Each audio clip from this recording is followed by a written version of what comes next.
Fala, pessoal! Tudo bem com vocês? Estamos começando mais um Cursinho, meus amiguinhos! Estamos começando mais um Cursinho Cast. Seja muito bem-vindo a esse canal. Se você não for inscrito, já aproveita, já se inscreva, deixa o seu like, deixa um comentário aí. E hoje nós temos a convidado de honra, inenarrável, inoxidável, Cristiano Araújo! Parabéns pra mim. Eu me sinto até importante. Depois tem o cachê. Depois tem o cachê. Ele vai fazer uma breve apresentação de quem é ele e aí nós vamos decorrer no papo aqui, que nem eu sempre falo, não tem roteiro. Então, sinta-se à vontade. Quem é você, Cristiano? Eu sou filho do Raimundinho, tô brincando. Mas, bom, meu nome é Cristiano Araújo, ou vivo, graças a Deus. Mas... Só uma história, não? Ele me contou que quando ele morreu, o Cristiano ganhou vários seguidores. Não foi isso? Eu ganhei seguidores e pessoas comentando, na época do Facebook ainda, comentando lá, falando que sabia que a assessoria técnica dele estava lá para responder as mensagens e tal.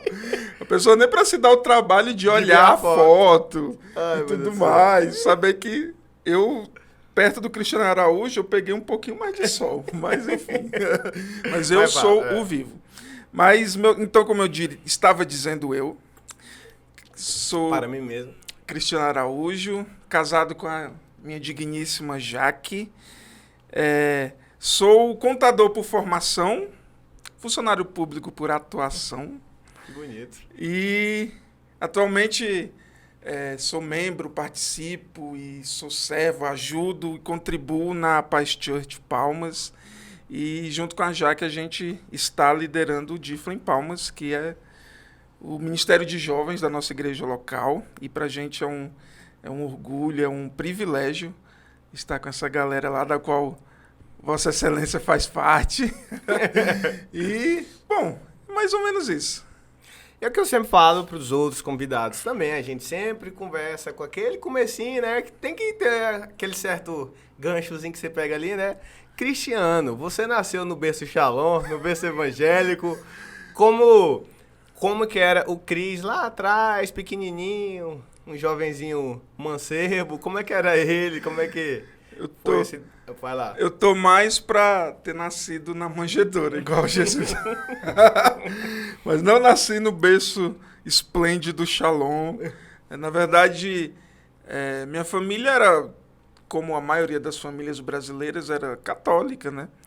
Mas eu não conheci meu pai, né? Não cheguei a conhecer, não soube quem era ele.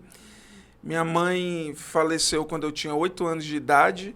Então, eu praticamente fui criado pela minha avó, que, graças a Deus, ainda é viva. Menino criado com vó. Eu sou a exceção dessa história de menino criado por vó, mas é um assunto para um outro momento. Mas minha avó não alisava, não. Dona Maria pegava pesado. E eu também dava um tiquinho de trabalho, mas só um pouquinho. Mas, então, eu não nasci em berço cristão evangélico, digamos assim. Mas a história da minha conversão é até... inusitada, porque eu aceitei Jesus por volta de 2004, por aí, assim. Era adolescente. E eu aceitei porque eu frequentava uma igreja... Tinha amigos que frequentavam a igreja Assembleia de Deus. E eu queria tocar algum instrumento na banda da igreja. Bateria, certeza. Meia lua. Eu acho que eu não tenho coordenação motora para tocar bateria. E não sei tocar nenhum outro instrumento de corda, de sopro, de nada. Não, na verdade, sou nenhum péssimo até para hoje. cantar. Nenhum até hoje, naquela época, então nem se diria. E para tocar esse meia lua, porque me ensinaram, né? Você pegava o ritmo ali da bateria e tal. E aí, para tocar essa meia lua, eu precisava ser crente. E aí... Isso, eu aceitei Jesus, digamos assim. Um interessezinho. Com interesse, totalmente interesse, somente de tocar na banda da igreja. Mas eu não digo que ali foi a minha conversão verdadeira. Né? Ali foi um interesse totalmente... nada a ver com Jesus, né? Não tinha nem esse entendimento. Na verdade, se falassem para mim que eu precisava... tomar banho no Rio Jordão ou no Rio Tocantins, mais especificamente lá na minha cidade, para poder participar da banda, eu faria. Tô indo. Então, assim, eu fiz aceitei o apelo somente porque era a condição para mim Tocar fazer na parte da banda. banda. Então, foi isso que eu fiz. Então, ali, certamente, não foi minha conversão verdadeira. Mas, a partir dali, eu comecei a ir para a igreja, né? Ia todo dia, praticamente, eu estava no culto das senhoras, culto de oração, culto de ensino. O que tinha de culto eu tava. O que tinha de culto e quem é de Assembleia de Deus, principalmente no interior, onde era a minha cidade, sabe que tem culto dia sim, dia também. Quase todo dia tem culto. Então, eu ia sempre, cara, e as mensagens, a palavra, o ensino foi me alcançando para Jesus. Então, de certa forma, eu não aceitei Jesus naquele momento que eu levantei a mão, verdadeiramente. Foi algo estético só. Mas eu creio que o processo de estar lá, de fazer parte de uma comunidade local, de ser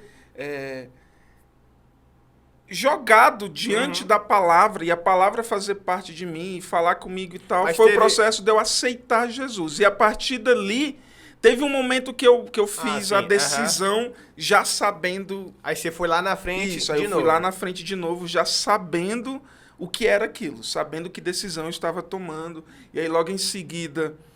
então, como eu disse, eu aceitei Jesus verdadeiramente. Logo em seguida, eu fui batizado nas águas.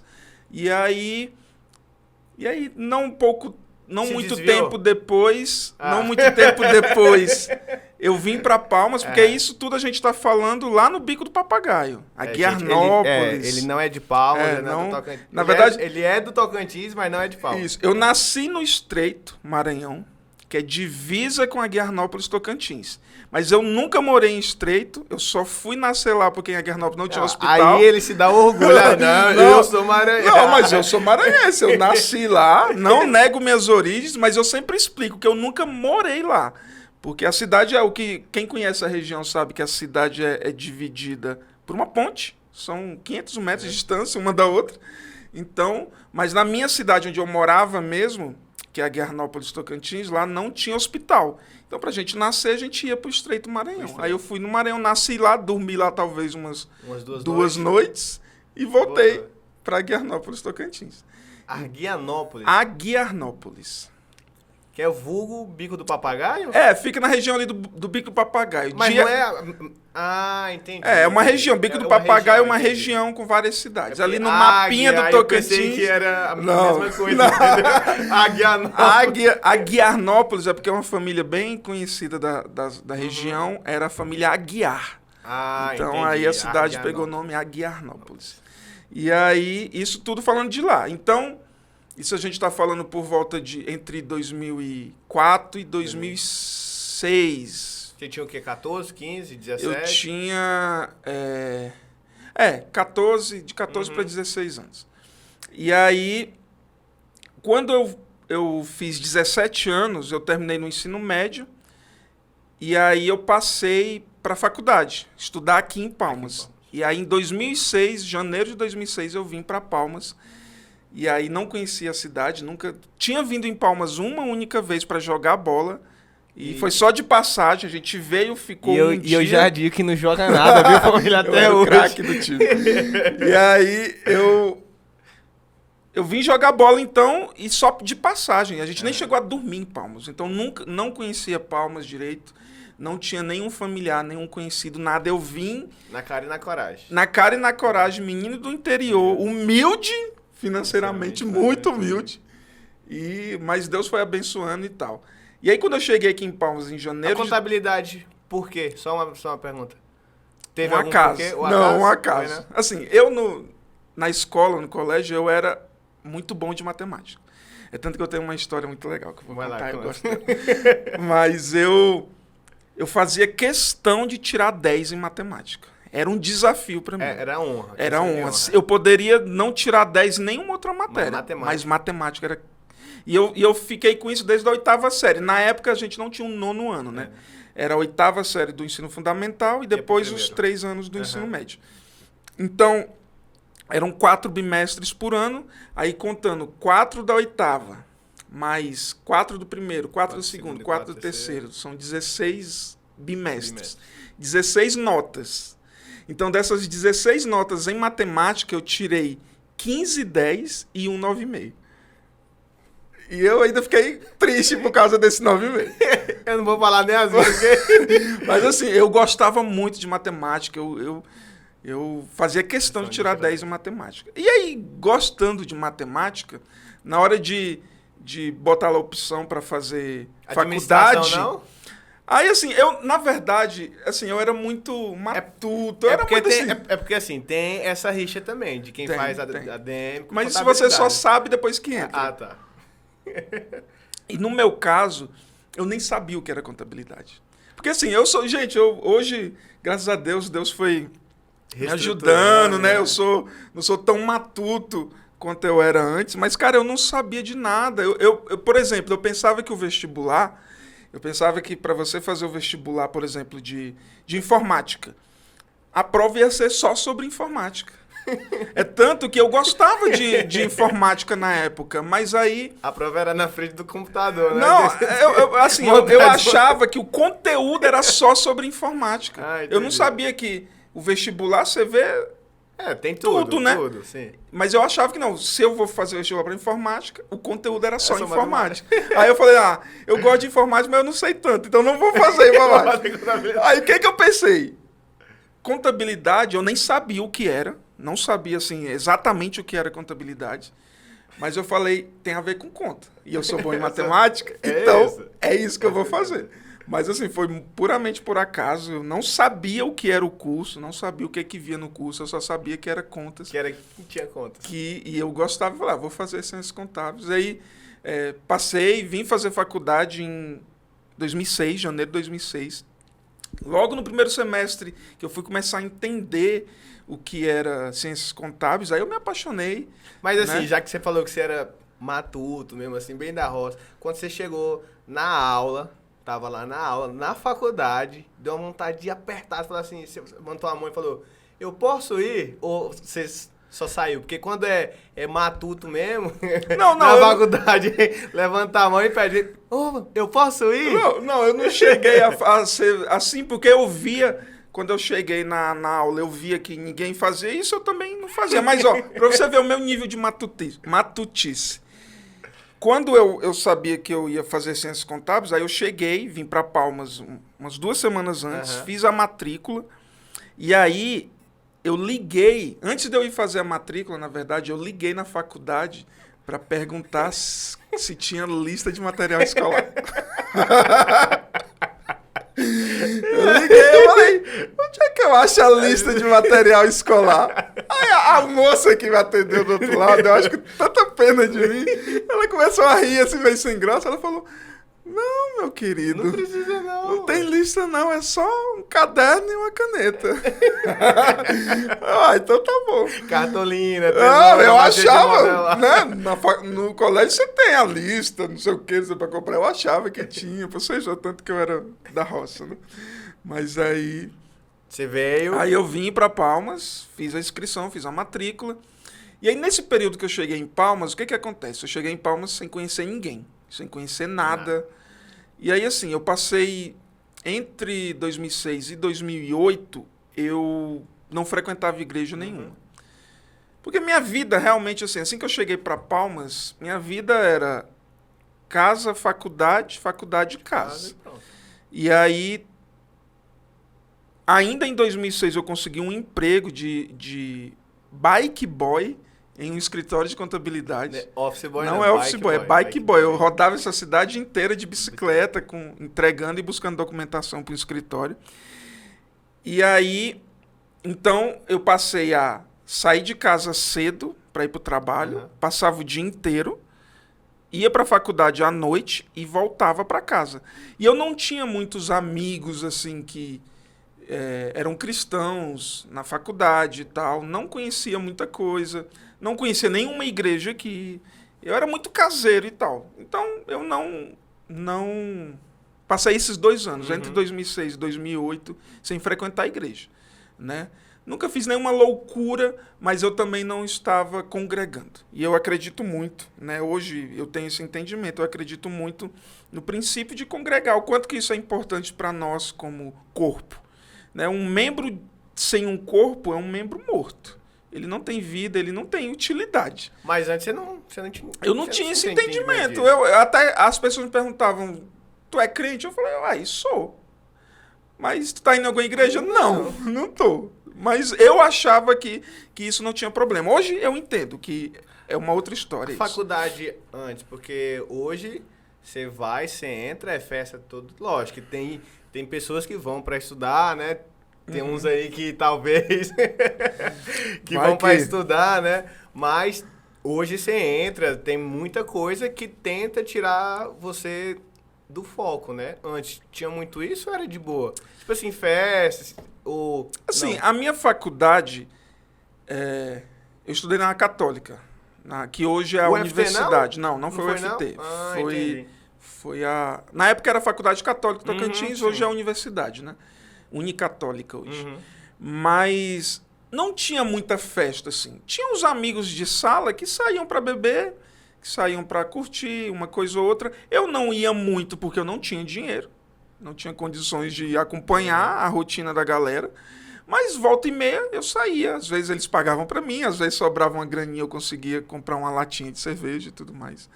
Mas, assim, para mim, na minha realidade, o meu contexto, a faculdade não me influenciou muito nesse sentido.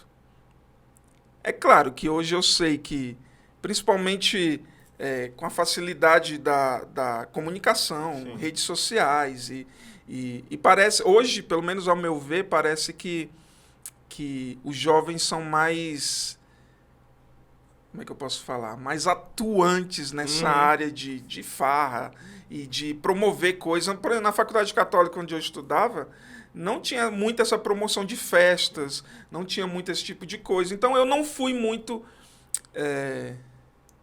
envolvido nisso, digamos assim. Eu acho também que porque hoje tudo é muito ok, tudo é muito normal, então você sair, você beber, você meio que se insere em um ambiente para você ter amigos e tudo, né? Sim. Eu acho que antes o contexto era outro, né? Então não tinha muito isso, né? Eu não sei como que era nas outras, né? Eu posso falar da minha realidade e no período que eu estudei, aonde eu estudei, com os amigos que eu estudei. Mas beleza, show. E como foi que você veio 2 anos aí no relento e tal, e depois desses 2 anos, como foi que você reingressou de novo no corpo, na igreja, para ser membro, para participar e tal? Não, mas foi assim, em 2008 eu fui morar na Casa do Estudante, para quem conhece Palmas sabe onde fica a Casa do Estudante e tal.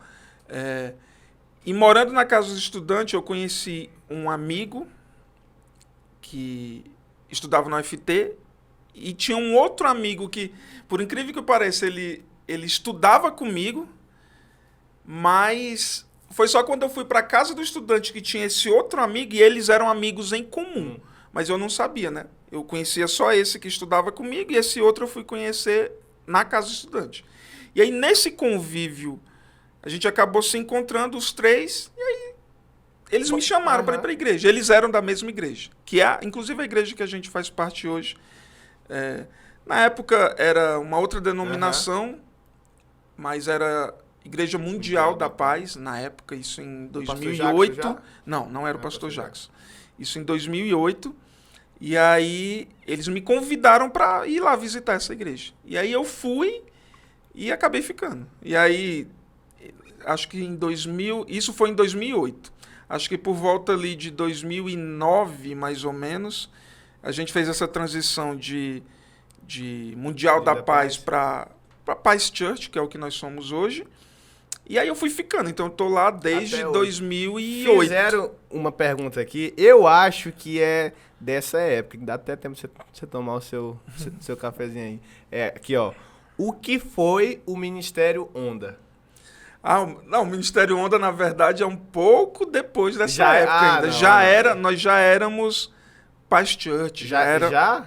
Já. Isso, o Ministério Onda é ali por volta de 2013. Ah, não, então já é bem depois. Não, já é bem bem depois, já é bem depois. Ah, Bem entendi. depois. Mas volta lá ao Tá. assunto, então. Aí então, eu fui para a Igreja Mundial da Paz na época em 2008. Uhum. E aí lá eu tive contato com essa visão celular, que é a visão que a gente tem Sim. do MDA, MDA. propriamente dizendo. E aí eu fiz amigos. E aí sim, assim, aquilo que faltava, no meu caso, para mim, fazer parte de uma comunidade local, eu encontrei nessa igreja.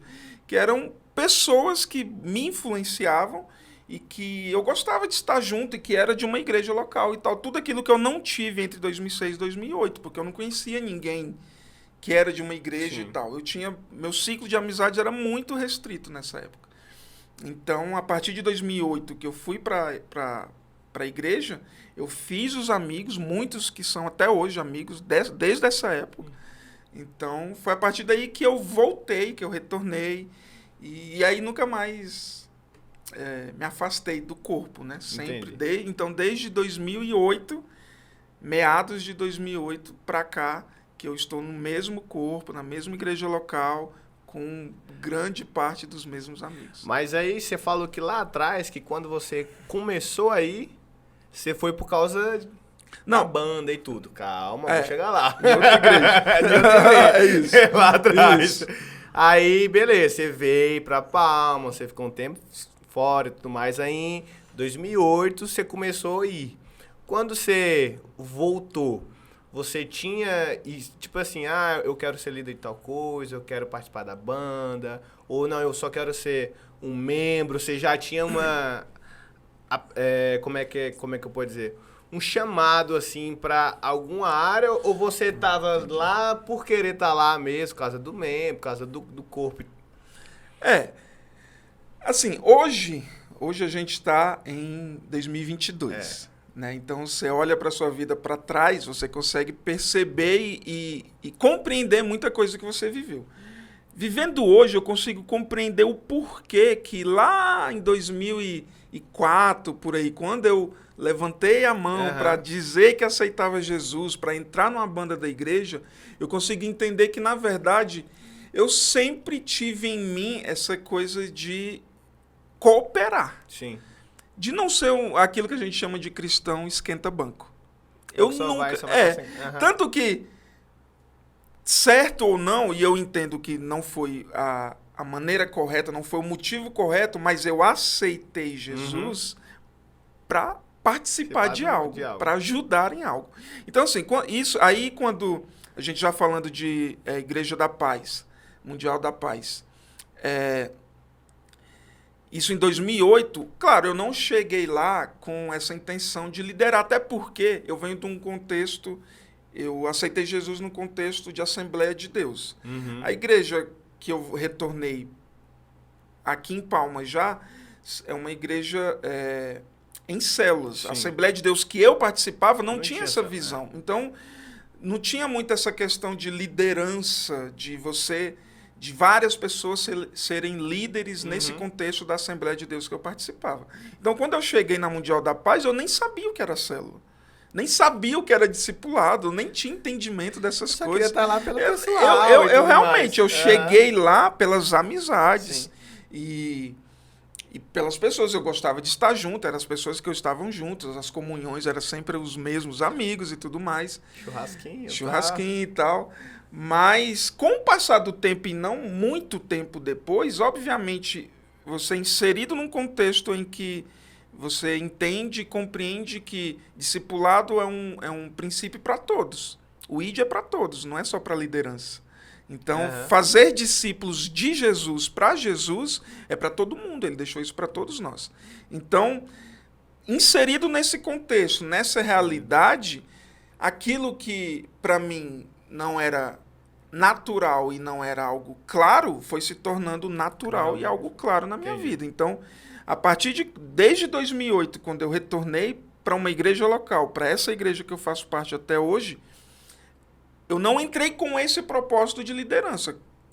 Até porque eu nem sabia o que era isso. Mas eu fui sendo ensinado e fui entrando nesse contexto desde lá a cooperar naquilo que o Senhor está fazendo. É tanto que a minha primeira célula que eu liderei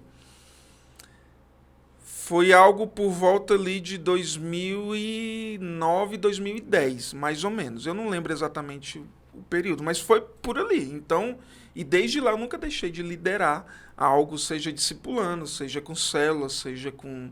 Enfim, eu nunca deixei de contribuir no reino de Deus. E tem uma coisa assim que eu acho bem interessante. Uma vez a minha esposa, que hoje a minha esposa era minha namorada, e a gente sentado lá em frente à casa do estudante, na calçada, ela me fez uma pergunta assim, Cristiano, tem alguma coisa que pode te fazer desviar?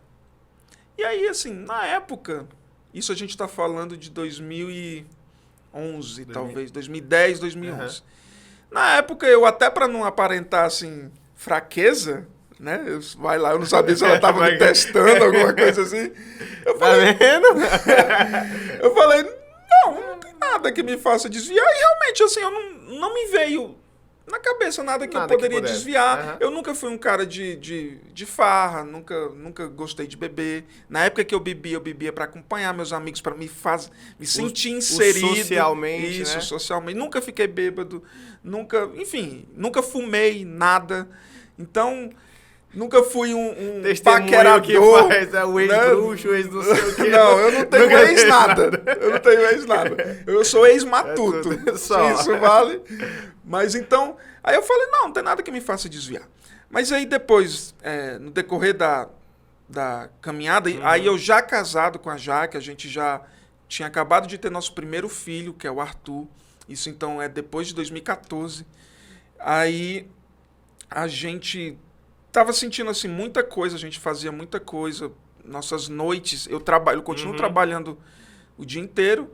E às noites a gente sempre estava envolvido com alguma coisa na igreja e com criança pequena. E aí, assim, a gente meio que entregou nossas funções na igreja para a gente cuidar um pouco da nossa família. Depois, se for o caso, a gente entra um pouco mais nesse detalhe. Mas aí o que eu quero falar sobre isso? É que eu passei ali alguns meses sem ter nenhuma função de liderança na igreja local. E aí eu lembrei dessa pergunta que a Jaque me fez, lá quando a gente ainda namorava. Porque isso Cristiano que está falando, eu entendo que se eu for um crente esquenta-banco que vai para a igreja só para ouvir o culto, isso pode me fazer desviar. Porque nessa época, nesse período, eu entendi que eu fiquei sem fazer nada, não tinha nenhuma função, eu não discipulava ninguém, eu não liderava no ministério, só ia pro culto e pronto. Eu só ia para o culto, cuidava da minha família, que é muito importante, não estou dizendo que isso não é importante, mas na igreja local eu não fazia nada. E isso me acendeu um sinal de alerta. Eu comecei a perceber que eu me afastei de Deus, eu não tinha mais aquele fogo do Espírito Santo ardendo em mim, aquela vontade de fazer as coisas, de servir, de ver vidas sendo salvas e transformadas.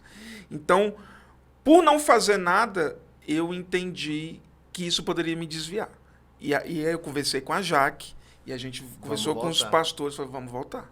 São duas perguntas, muito massa. Porque você está desde 2008 na mesma igreja, frequentando da mesma forma, participando da mesma forma e tudo mais. Hoje, a gente vê muito crente, essa igreja aqui não está me preenchendo mais, pula para outra. Essa igreja aqui, o pastor não está falando mais coisa para mim, pula para outra. Corte, o Pablo está atrás do corte aí, ó.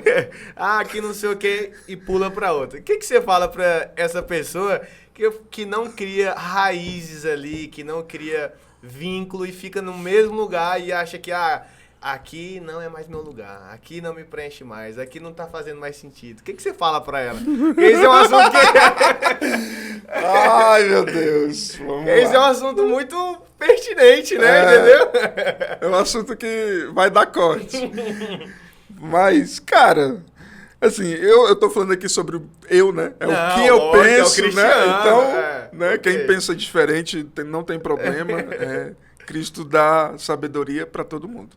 Mas assim, como eu tu falou, eu faço parte da mesma igreja local desde 2008. Sim. Então já se vão aí 14 anos.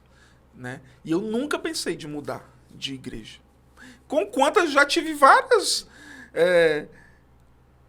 divergências, justamente. Já tive várias divergências, tanto eu provocando divergências, como outras pessoas provocando. Mas eu nunca pensei em, vou mudar de igreja porque eu tô achando isso aqui errado. Eu vejo assim, o foco, uma igreja é um ajuntamento de pessoas com problemas, sendo edificadas por um Deus que é santo. A Bíblia fala que é Ele quem edifica a sua igreja. Então, assim, qual igreja que vai ser perfeita? Tem até uma frase, eu não sei quem é que fala, mas depois, quem souber, coloca os créditos aí. Mas tem uma frase que fala assim, que se você encontrar alguma igreja perfeita, não vá para ela, porque você vai acabar estragando essa igreja. Então, assim, cara, nós somos imperfeitos, não existe igreja perfeita. É claro, você tem que buscar aquela igreja. Tem uma outra frase também, se eu não me engano, é o Douglas Gonçalves que fala, pelo menos foi dele que eu ouvi. Ele fala assim, que você tem que procurar a igreja não mais próxima da sua casa, mas a igreja mais próxima da Bíblia. Então, o que você tem que procurar é, a sua igreja é bíblica? Ela professa Jesus como único e suficiente Salvador? Ela é uma igreja que prega a palavra de Deus e não aquilo que o seu pastor ou a sua liderança acha? Então, se você encontrar uma igreja assim, cara, frequente, seja membro de um corpo. O que eu não posso é achar que, porque, nesse dia fulano de tal não olhou para mim, não me cumprimentou, comigo, meu pastor não me deu os parabéns no dia do meu aniversário, aí eu vou mudar de igreja por causa disso. Cara, se a gente ficar pulando em várias igrejas, a cada problema que a gente achar, mais uma vez, a gente não vai achar a igreja perfeita. E se a gente fizer o contrário? Existe uma igreja que eu faço parte e eu encontro um problema nela, e às vezes pode ser até um problema bíblico, assim, alguma dificuldade que a igreja não está avançando de acordo com o que a Bíblia ensina. Por que você não se coloca como agente de transformação? Porque se você encontrou esse problema, Deus te deu a sabedoria para você entender que existe um problema ali. Sim. Nós não somos aqueles que são edificados por Cristo, mas Deus nos deu vários dons para nós edificarmos uns aos outros. Por que você não usa o dom que Deus te deu para edificar a parte desse corpo que está com problema? E você ser, ao invés de alguém que irá espalhar e mudar de igreja por causa de um problema, você ser a pessoa que vai ajudar e cooperar para solucionar esse problema. Porque problemas nós vamos ter em qualquer lugar. Já pensou se a gente fosse trocar de família por causa da briga que você tiver com o irmão? Eu não gosto desse irmão aqui. Me dá irmão mesmo. Vou mudar de família. Não tem como, entendeu? Qualquer lugar que você for, que você trabalhe com pessoas, que você envolva com pessoas, que você fale com pessoas, vai ter BO, entendeu? Vai ter BO. Agora, a outra pergunta é, a Jaque, como foi que você viu ela, você olhou assim, meu Deus, que mulher... Pior que a minha história com a Jaque, assim, a gente se conheceu nessa igreja, na igreja na Mundial da Paz na época, hoje Paz Church, e a gente era amigos. Sim, amigos mesmo. Quando eu conheci a Jaque, eu nunca olhei pra Jaque com segundas intenções. E da mesma forma, acredito ela comigo. A gente era muito amigo e tal, tanto que eu não me orgulho, assim, não é que eu não me orgulho, é porque talvez se eu tivesse insistido muito nessa situação, talvez a Jaque não seria minha esposa hoje, né? Mas teve uma época que a gente pega a dica. Querendo ser cupido, eu tinha um amigo e tal, e eu meio que tava não é tentando, mas eu meio que vi, assim, uma situação entre os dois, e eu achei que poderia... com a Jaque. Desse amigo com a Jaque. E eu achei que poderia dar alguma coisa. Aí eu era um dos incentivadores e tal. Então, assim, eu nunca olhei pra Jaque no início dessa forma. Mas a gente era muito amigo. Muito então, assim, tinha um grupinho, né? Eu, Jaque, Willy, Bruno, Alice. Uma turma, né? Sim. Que eram muito amigos e tal. E aí, eu nunca olhei pra Jaque. Mas aí depois, com o caminhar, a amizade foi crescendo e tal. Aí... Teve uma hora que eu não sei explicar assim, mas teve Foi uma do hora... nada. Do nada. Uma hora que os olhos brilharam, né? E aí, disso a gente foi conversando mais, aí foi estreitando ainda mais a amizade e tudo mais. E aí até chegar um momento que a gente sentou para conversar, para ver se tinha, se tinha química nesse negócio. E realmente eu tava vendo o que estava vendo, ou se era coisa da minha cabeça e tal. Mas aí a gente fez assim, não. E assim, eu sou Você gosta de pão com eu sou muito tradicional nesse sentido, porque assim, eu conversei com a Jaque, obviamente, porque para saber se tinha alguma coisa, né? E a gente conversou. E eu fui conversar com o meu discipulador na época. A gente foi conversar com os pastores, conversamos com os pais da Jaque que moram aqui, né? Então, a gente conversou com todo mundo. Depois disso, a gente foi minha família não é daqui, né? Eu moro sozinho, quer dizer, na época eu morava sozinho aqui, minha família continuava lá no Bico. Então a gente foi lá para eles conhecerem a Jaque e para eles nos darem a bênção também no relacionamento e tal. Então nisso eu sempre fui muito a moda antiga, digamos assim, né? Então a gente fez tudo certinho, né? E para iniciar o relacionamento. E aí a gente passou mais ou menos 1 ano namorando. E aí a gente terminou o relacionamento. E aí eu sempre falo que ela me deu um chute na bunda, né? Mas foi ou não foi? Não, mas aí... A sua versão. O que acontece? Ela fez bem. E pra mim aquilo... Pode até parecer um paradoxo, mas pra mim aquilo foi primordial na minha vida. Porque o que acontece? A gente estava num relacionamento e assim, a gente... Nossa primeira relação sexual foi no casamento. Então não foi por isso que a gente terminou. Não foi porque a gente estava fazendo coisa errada. Não era porque eu me apaixonei por outra e ela por outra pessoa. Não foi nada disso. O que acontece? Eu era imaturo. Essa era a realidade. Eu era imaturo. Foi bem na época que eu terminei a faculdade. E aí, isso final de 2009, né? Eu terminei a faculdade em final de 2009. Então... A partir daí. Eu terminei a faculdade, mas aí eu saí do emprego e eu não tinha emprego. Não consegui. Isso morando ainda na casa estudante. Eu não tinha renda, digamos assim. E aí, na minha cabeça, eu com diploma na mão, eu sou formado, contador, eu não quero aceitar qualquer coisa. Aí a Jaque falava, mas meu bem, você está precisando de grana, você vai fazer o quê? Precisa de grana, se tiver uma chapa para você ir... Bike boy de novo. Seja o que for, você tem que trabalhar. E meu orgulho, não, mas eu sou formado, tenho ensino superior, não estudei para ser hamburguero, para andar de bicicleta por aí, igual eu fiz no início da faculdade. Não, orgulho. E aí, já que vendo que imaturidade de um lado da minha parte não estava avançando com ela num propósito, ela sentou comigo, numa época a gente sentou, conversou, foi até uma discussãozinha assim, de palavras meio boba, né? E aí a gente terminou. Mas é interessante que eu passei um tempo ali na fossa, né? Porque eu ainda era apaixonado pela Jaque, chorando e tudo mais. E com muito ciúme da Jaque, não podia ver ninguém próximo da Jaque, que o ciúme já me enlouquecia.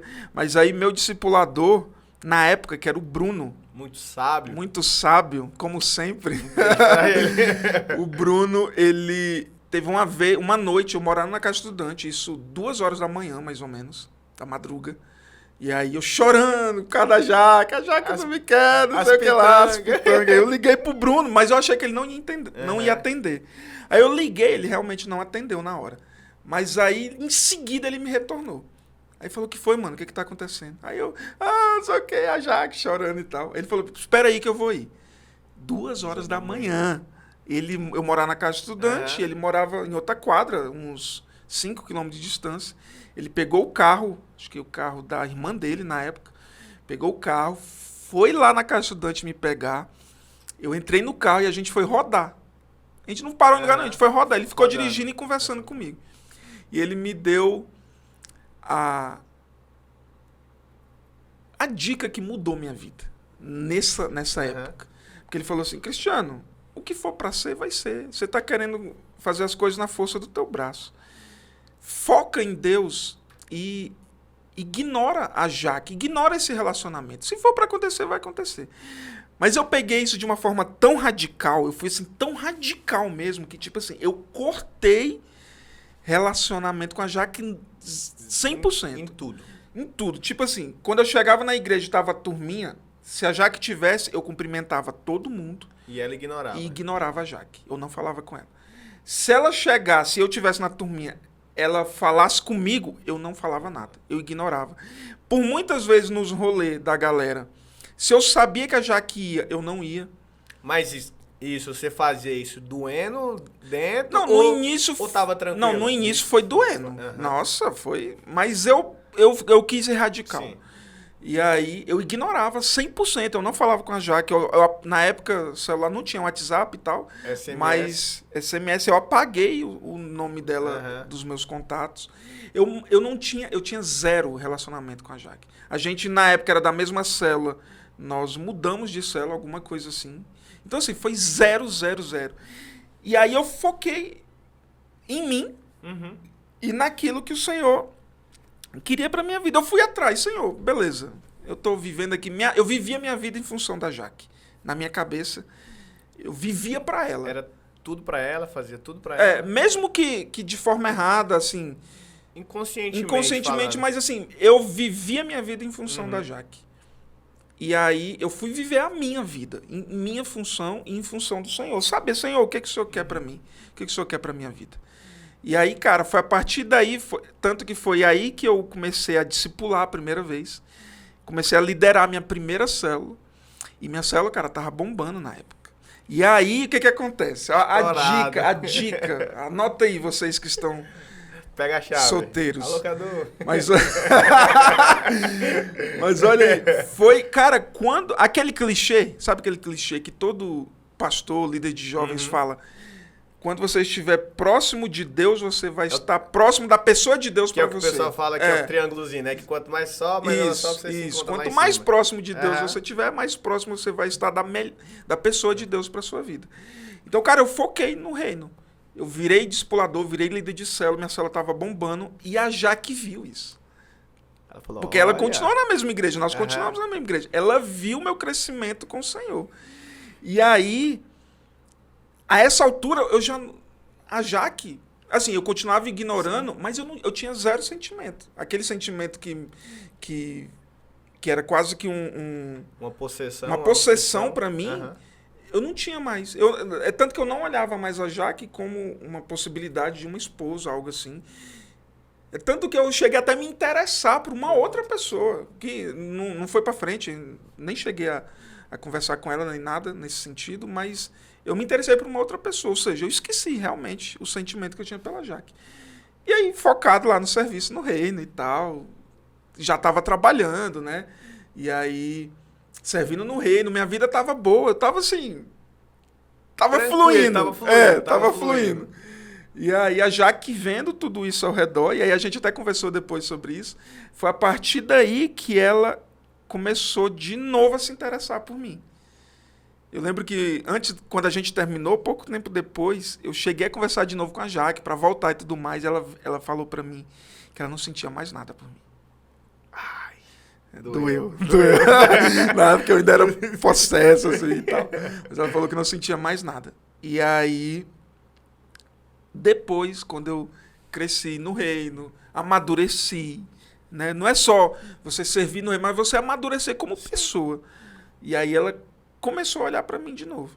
E aí, quando eu percebi que ela começou a olhar para mim de novo, aí novamente veio aquele estado. Do nada também. Aí eu comecei a olhar para a Jaque de novo, novamente. E aí, pouco tempo depois disso, eu chamei ela para conversar. Inclusive, foi no casamento de uma amiga nossa.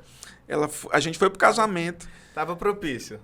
A gente foi pro casamento, mas aí eu marquei para ela para aquele dia. Eu falei, depois do casamento a gente vai sair para conversar. A gente foi para um restaurante e tal.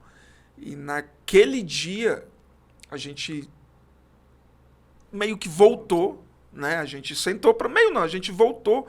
Mas o que eu quero falar, naquele dia a gente já sentou para conversar assim. Beleza, você sente ainda alguma coisa por mim? Sinto. é mútuo, vamos casar. Aí já foi decidido. Decidido. A gente voltou, não foi para brincar. A gente voltou para casar. E aí, a partir dali, a gente já começou a planejar casamento. Isso, se eu não me engano, foi... Acho que foi setembro de 2011. Talvez eu errei um mês, mas foi 2011. Sim. Foi final do ano de 2011. Nós casamos em abril de 2012. Então foi ali 6 meses. Foi o tempo depois de planejar o casamento. Mas a gente voltou já com o intuito, propósito para casar. Mas aí também você já sabia quem era você, sim, qual o seu propósito, o que você ia fazer. Você não estava mais à toa brincando de não sei o que e tudo mais. Nenhum de nós dois, né? Polêmico. Lá vem. E o jovem? O jovem, homem e mulher, o jovem em si, que tá ali de bobeira, não sabe o que quer da vida, não sabe propósito, tá em casa, de boa, e quer ter uma relação. Um relacionamento, né? O que você fala pra esse pequeno gafanhoto? Ai, Deus. Mais um corte que o Pablo tem.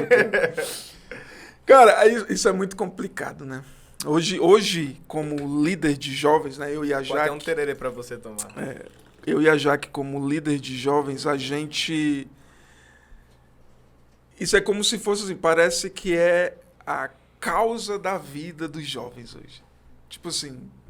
Meu Deus, eu só vivo se eu tiver isso. Eu preciso me relacionar, eu preciso de alguma coisa e tal. E por experiência própria, né? Eu percebi, que foi o que eu acabei de contar, que, cara... Pra mim me relacionar novamente com a Jaque, que hoje é minha esposa, cara, eu foquei 100% em Deus. Então, quando tu faz a pergunta assim, o jovem que tá de bobeira e tal, mano, se tá de bobeira, começa por aí. Não tá no caminho certo. O que é esse bobeira? Não tá fazendo nada? Então, eu acho que assim, nós devemos, hoje como igreja local, Paz Church, nós acreditamos no romance real, né? Isso aí talvez num outro momento a gente fala sobre isso. Quem tiver com dúvida, tem os 7 passos lá no Instagram do Difflin, que ele gravou 1, 2, 3, 4, 5. Justamente, tem livro sobre romance real, tem tudo lá. Mas nós acreditamos no romance real, que não é, na verdade não é regra para se relacionar. Mas é assim, o que tem por dentro do romance real? São princípios. O que é ensinado lá são princípios. Princípios que a Bíblia traz de como você caminhar em direção a um relacionamento saudável. Tem até pessoas que falam assim, eu conheço gente que fez romance real e não deu certo. Eu falo, queridão, não é fórmula mágica. As pessoas acham, porque eu fiz romance real, eu casei, então meu casamento vai ser as mil maravilhas. Não necessariamente. Casamento é uma construção diária. Se você não continuar construindo o seu casamento todos os dias, não vai ser porque você fez um romance real que vai dar certo. Mas, se você caminha por princípios, a probabilidade de você construir algo sólido é muito maior. Entendi. Se você segue a Deus, se você caminha nos princípios de Deus, que é aquilo que o romance real ensina, a probabilidade de você, tanto você amadurecer quanto estar como uma pessoa madura e vocês dois caminharem nessa direção rumo ao Senhor, é muito maior a chance disso acontecer. Então, o romance real não é uma fórmula mágica. Se eu fizer igual, são 7 passos, né? Na verdade, não é 7 passos para o seu casamento dar certo. É 7 passos para você amadurecer no Senhor e entrar num relacionamento saudável. Então, e mesmo assim, não quer dizer que se você fizer isso, é garantia que seu casamento vai ser sucesso. Mas é uma garantia de que se você caminhar por princípios e continuar caminhando por princípios, você vai estar mais perto do Senhor. E o que garante uma vida, um relacionamento saudável, não é se você fez ou não romance real, mas é se você caminha ou não por princípios. E você continua ou não caminhando por princípios. Não só antes, mas... Não só antes, durante e depois. Justamente. Vamos para umas perguntinhas aqui agora. Matérias aqui.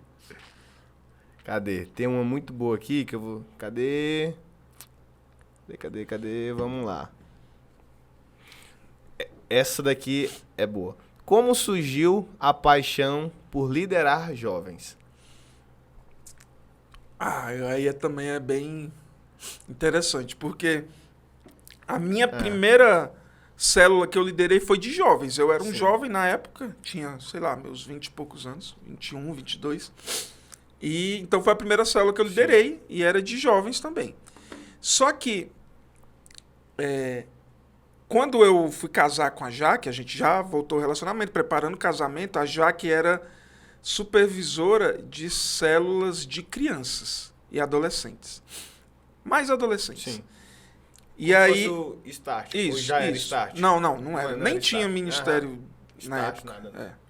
Mas as células eram de adolescentes. E aí, o que acontece? Eu tinha uma célula, que era a que eu liderava de jovens, enquanto a Jaque tinha um setor, se eu não me engano, eram 3 células de adolescentes. E aí, os nossos pastores, pastor Jacques, já era na pastor. época, pastor Jacques, pastora Meida, viraram pra gente e falaram assim, beleza, Cristiano, tu sabe o que tu quer pra tua vida em relação a ministério? E eu, assim, eu liderava uma célula de jovens, mas eu não sabia, mais ou menos. Eu falei, não, eu tô aqui servindo ao Senhor e tudo mais. E aí eles falaram assim, a Jaque já sabe. A Jaque já tem essa paixão por adolescentes e ela já caminha, já tem um setor de adolescentes. Vocês têm que decidir se vocês vão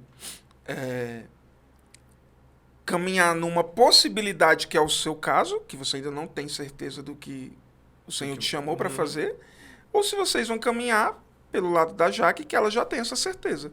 Eu não quis... até porque realmente eu não sabia o meu chamado. Na verdade, não é bem um chamado, mas aquilo que o Senhor me comissionou para fazer no reino, e a Jaque já estava caminhando nessa direção. Então, na época, eu tinha essa célula de jovens, eu multipliquei essa célula em 2, só que eu levantei 2 líderes, um para cada célula, e eu entreguei essas células para um outro setor. E eu fui mais a Jaque ser supervisor deste setor de adolescentes. Então, até aí, a gente estava tranquilo, caminhando com os adolescentes, e era só adolescentes na época. Mas aí, o Senhor foi colocando essa paixão dentro de nós, não necessariamente assim, porque, é jovens ou adolescentes. Não, o Senhor colocava paixão dentro de nós pela geração nossa e a geração que estava por vir. Que então são os jovens e os adolescentes. E aí, na época, teve a pergunta, se eu não me engano, foi a pergunta que falou do Onda. Foi aí que surgiu o Ministério Onda. Entendi. Porque na nossa igreja, nós não tínhamos um ministério de jovens ou adolescentes. Tinha as células, mas não tinha assim, um ministério para os jovens e adolescentes. E o Senhor colocou isso no nosso coração, meu e da Jaque, e com outros amigos que ajudavam a gente na época. E aí surgiu o Ministério Onda, que Onda, a visão que o Senhor nos deu foi justamente como se uma onda viesse e fizesse com que esses jovens, adolescentes que estavam caminhando com a gente fossem influenciados por essa onda de princípios do Senhor. Entendi. E a partir daí, essa onda fosse influenciando outras pessoas para que elas falassem a mesma linguagem, caminhassem no mesmo propósito, tivessem a mesma visão de reino e tudo mais. E aí surgiu o Ministério de Adolescentes e Jovens Onda, e a gente passou a trabalhar especificamente com essa turma, com essa galera. E isso, então, desde 2013, né? Tem 9 anos já. 9 anos. 9 anos. Aí tem o gancho para outra pergunta, que é a seguinte. Eu vou alterar ela um pouquinho, porque o que a gente pergunta é: qual a sua dificuldade em pregar ou falar de Jesus nessa geração Z? Vou pôr assim, porque foi outra palavra que colocaram aqui. Deixa eu ver se eu tô falando, quero até ver. Nutella. Nossa, geração Nutella. Cara, por incrível que pareça, eu não tenho dificuldade em falar com a galera. Não que não tô me achando o bambambam, mas é porque assim, como eu te falei, são 9 anos que a gente tá inserido de alguma forma, seja liderando ou seja participando com essa geração. Então, eu faço parte dessa geração. Né? Então, eu não tenho dificuldade em me comunicar. Mas a minha dificuldade maior é tipo assim,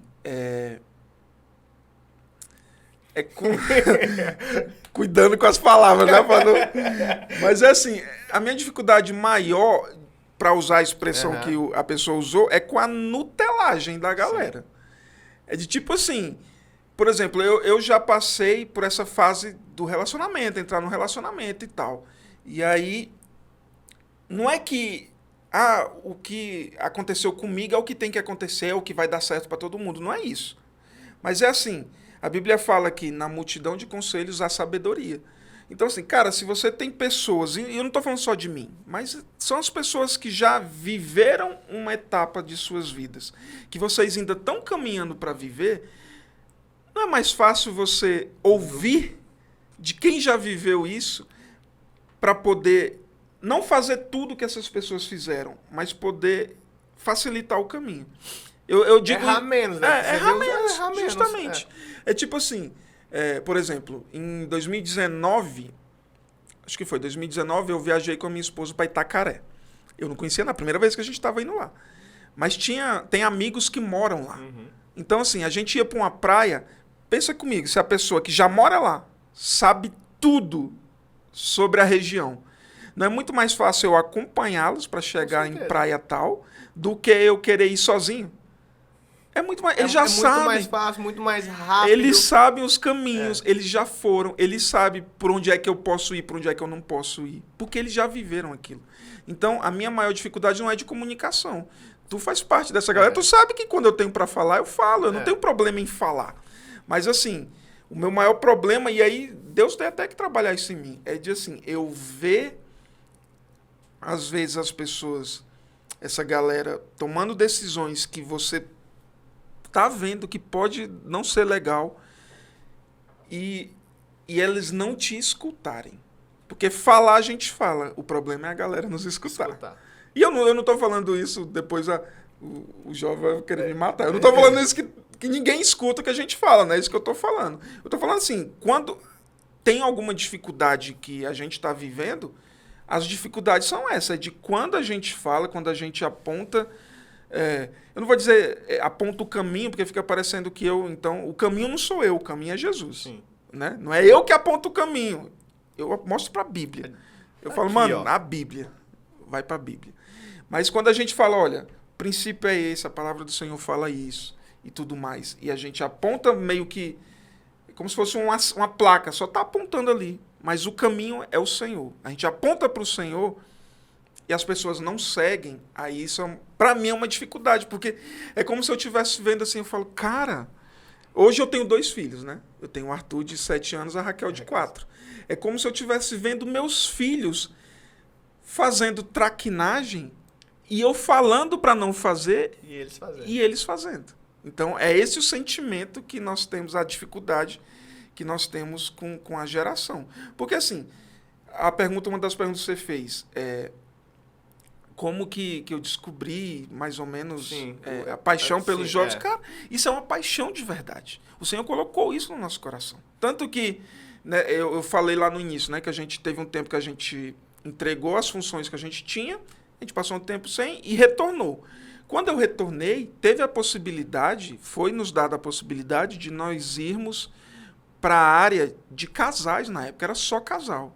Então, assim, a gente ia abandonar os jovens ali, tudo mais, adolescentes, ia seguir um outro rumo. Mas, cara, o Senhor falou claramente no meu coração, eu tenho para você outra parada. Então, assim, eu tive a possibilidade de ir para viver outro ministério, outros rumos, mas eu voltei para aquilo que o Senhor tinha para a gente. E a gente começou, não é que na época que a gente entregou nossas funções, nós éramos supervisores de área. Uhum. Né? Para quem não entende muito bem, é tipo assim, nós temos as células, quem tem tem o líder da célula, quem tem uma certa quantidade de células sob a sua supervisão é supervisor de setor. quem tem uma certa quantidade de setores sobre sua supervisão é supervisor de área. Então, nós já éramos área. Aqui na nossa igreja local, na época, já era, digamos assim, a maior hierarquia. Abaixo só dos pastores, que era o pastor Jacques e a pastora Meila. Então, a gente já era área. Mas quando a gente retornou, a gente não retornou para aquilo que a gente era. Voltou. A gente começou do zero, literalmente, porque a gente foi ser Como membro de célula. Tanto que a gente foi ser membro de célula de uma pessoa, que é a Ana Lídia, que ela era liderada nossa antigamente. Ela era uma de nossas supervisoras de setor, na época. E a gente foi ser membro da célula dela. Então a gente começou literalmente do zero. Mas porque a gente entendia o nosso propósito. Então, por que eu falei tudo isso? A gente tem uma paixão por essa galera. Não é só... Cristiano, você caiu aí de paraquedas. Não é, cara. O Senhor falou claramente com a gente. Nós temos uma paixão por eles. Então, pensa nessa paixão que o Senhor colocou no nosso coração. A gente vê essa galera errando, cara, dói em nós. Dói, é como se eu estivesse vendo literalmente meus filhos fazendo coisa errada. Então, a dificuldade, e por doer em nós, que nós temos é essa, de às vezes ver alguns jovens caminhando um caminho que a gente sabe que pode dar errado, e você ir lá como um atalaia, avisar, e a galera não seguir. Outra pergunta. Praticamente o mesmo contexto, né? Só que é o seguinte, que tem muito hoje em dia. É o jovem que está lá dentro, ele sabe da Bíblia e tudo mais, só que ele lê a Bíblia como, não, agora a gente está em outro tempo. As coisas não é bem assim, cara. As coisas mudou, Jesus é outro. Não, pode fazer isso. Isso é mais ou menos, que é isso. Você como líder, como que você vê isso? Você acha que vai melhorar, vai piorar? E como que você vê que a gente consegue alcançar essas pessoas? Cara, se vai melhorar, eu não sei. Mas a Bíblia fala que no final dos tempos o amor de muitos esfriará. Então, provavelmente melhorar não vai. Pode ser que não vá. Mas assim, como líder de jovens, como alguém que está envolvido com essa galera, tem uma coisa que eu aprendi como pai. E assim,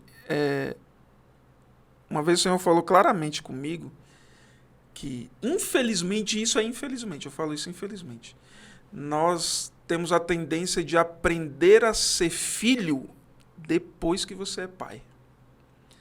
Porque eu, como pai hoje, pai literal dos meus filhos, eu vejo que muita coisa do que eu fazia enquanto filho, e minha avó que me criou falava, meu filho, não faz isso, não faz isso, não faz isso. E mesmo assim eu ia lá e fazia, eu vejo que era amor e cuidado dela para comigo. Da mesma forma que hoje eu tenho amor, zelo, cuidado com meus filhos. E aí eu percebo, cara, se eu pudesse ser um filho melhor enquanto eu tinha a oportunidade de ser apenas filho, muita coisa teria sido diferente. Eu não teria quebrado tanta cara. Então, assim, realmente nós temos uma cultura e uma geração o tal do tem nada a ver. Tem nada a ver. Não tem nada a ver. Eu vi uma frase, acho que foi do Douglas, se eu não me engano, fala que o nome do inferno tem nada a ver. Provavelmente. Tem nada a ver, pô, tem nada a ver isso. Mas, cara, eu tenho entendimento que a Bíblia fala que Deus é o mesmo ontem, hoje e sempre. Ele é o mesmo. Mas eu não sou engessado de entender. Eu sei que Deus é o mesmo, Deus não muda, mas ele se move. Né? Então, Deus é o mesmo, sim. Ou seja, ele é imutável. Né? Aquilo que ele era lá, ele continua sendo hoje e continuará sendo eternamente. Ele é santo, ele é digno, ele é todo-poderoso, ele é o único Deus, salvação é só por meio dele. Mas eu entendo que Deus se move. Ou seja,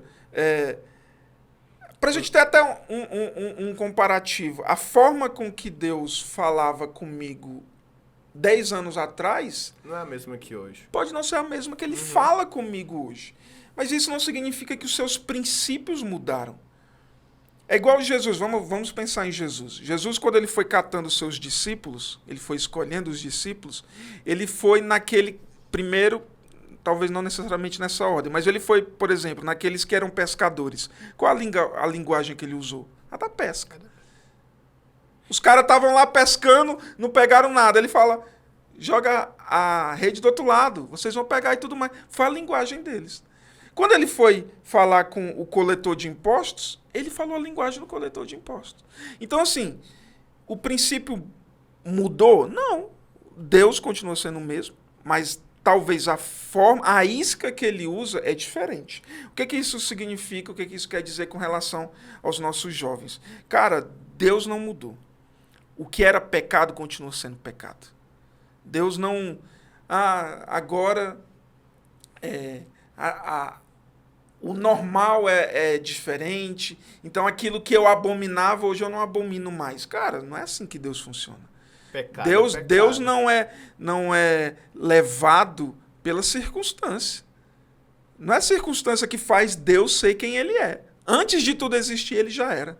Então, a gente tem que ter muito cuidado com essa questão de relativizar a Bíblia. De relativizar o pecado, de achar que porque todo mundo está fazendo, deixou de ser pecado. Cara, Noé foi o único, junto com a sua família, que acreditou na arca. Em muitos anos. Muitos anos. Todo mundo chamando de foi doido. O único. Todo mundo estava vivendo uma outra realidade. Noé estava aqui, parece que vivendo uma realidade paralela. Aproveitar metaverso, né, que está tão em evidência. Ele parece que vivia numa realidade paralela. Mas, cara, Deus deixou de abominar o pecado porque todo mundo fazia e Noé era o único que não fazia. Cara, Noé e sua família foram os únicos que foram salvos. Porque ele confiou na palavra do Senhor e ele seguiu aquilo que o Senhor dizia. Aquilo que o Senhor falou para ele, que era para ele fazer, ele seguiu, mesmo que todo mundo não fizesse. E literalmente era todo mundo. Todo mundo. Ninguém fazia o que Noé estava fazendo. Ninguém acreditava naquilo que Noé estava acreditando. Mas todo mundo pereceu e só Noé e sua família sobreviveram. Tem uma muito boa aqui. Essa daqui. Não vou citar nomes, tá? Mas o que você acha desses coaches gospel? Eles agora eu vou complementar, lógico, que é só uma caixinha, né? Eles realmente pregam a palavra ou não? Ai, velho. Cara, rapaz, assim, deixa eu falar o que eu entendo. Eu entendo assim, que quando você tá com seu relacionamento com o Senhor em dia, você não é levado por qualquer vento de doutrina. Quando a sua fé está firmada na palavra do Senhor, quando você tem relacionamento com Ele, independente do que as pessoas falam, independente de quem seja que esteja falando, você vai conseguir identificar se aquilo é bíblico ou não.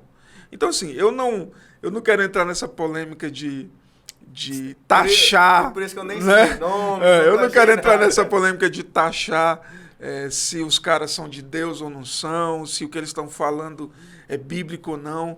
Mas, assim, aquilo que eu quero para a minha vida e aquilo que eu posso falar para as pessoas é: siga e tenha um relacionamento com o Senhor.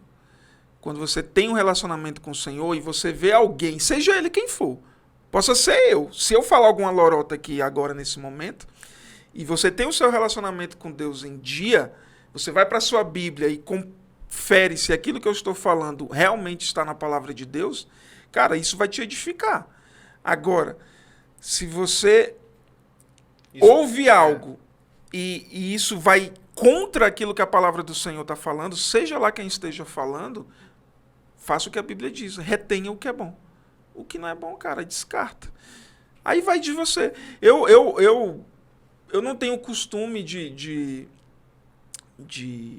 seguir assim, essa galera que tá muito nessa vertente desses coaches, esse hype aí, gospel, esse hype e tal. Não sigo.